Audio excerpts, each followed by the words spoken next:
নমস্কার বন্ধুরা, আগামীকাল শিবরাত্রি। আর এই শিবরাত্রিতে মহাদেবের আশীর্বাদ যদি আমাদের ওপর থাকে তাহলে আমাদের ভাগ্যের চাকা ঘুরতে খুব বেশি সময় লাগে না।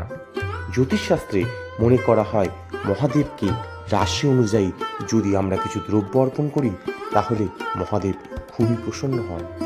আজ এই ভিডিওতে আমরা জেনে নেব কিভাবে মহাদেবকে আপনারা প্রসন্ন করতে পারেন। 15ই ফেব্রুয়ারি 2026 রবিবার শিবরাত্রি। পুরাণ মতে বিশেষ এই দিনে শিব পার্বতীর বিয়ে হয়েছিল। এই দিন শিবের উপাসনায় সুফল লাভ করা যায়।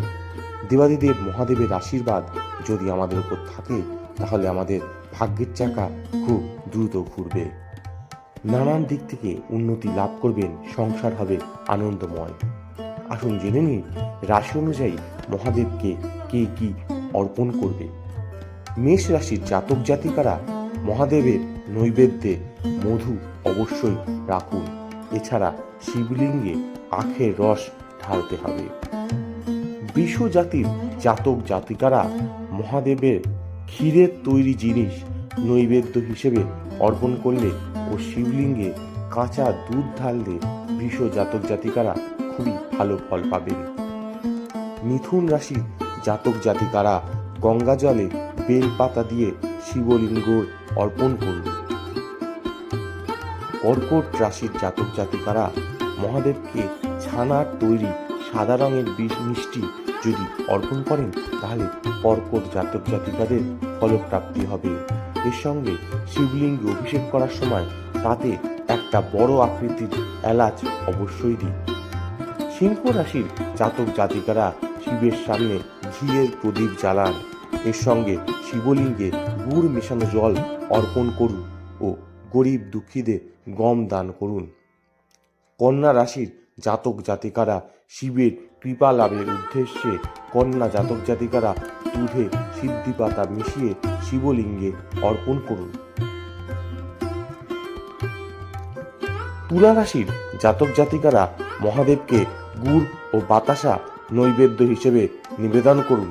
এছাড়া গরিবদের চিনি দান করুন। বৃশ্চিক রাশির জাতক জাতিকারা গঙ্গা জলে কেশর মিশিয়ে শিবলিঙ্গে অর্পণ করুন এবং কোনো পুরোহিতকে খেজুর, কাজু, কিশমিশ, পেস্তা দান করুন। ধনু রাশির জাতক জাতিকারা মহাদেবের আশীর্বাদ পেতে শিবলিঙ্গে গঙ্গা জলে চন্দন মিশিয়ে নিবেদন করতে পারেন। এর সঙ্গে কেশরের মিষ্টিও কোনো পুরোহিতকে দান করতে পারেন।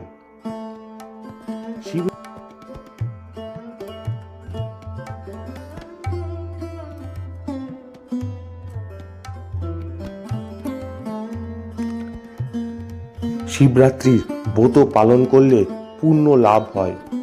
হিন্দু শাস্ত্র অনুসারে ফাল্গুন মাসের কৃষ্ণপক্ষের চতুর্দশী তিথিতে পালিত হয় মহাশিবরাত্রি। শিবরাত্রির আগের দিন অবশ্যই নিরামিষ আহার গ্রহণ করতে হবে।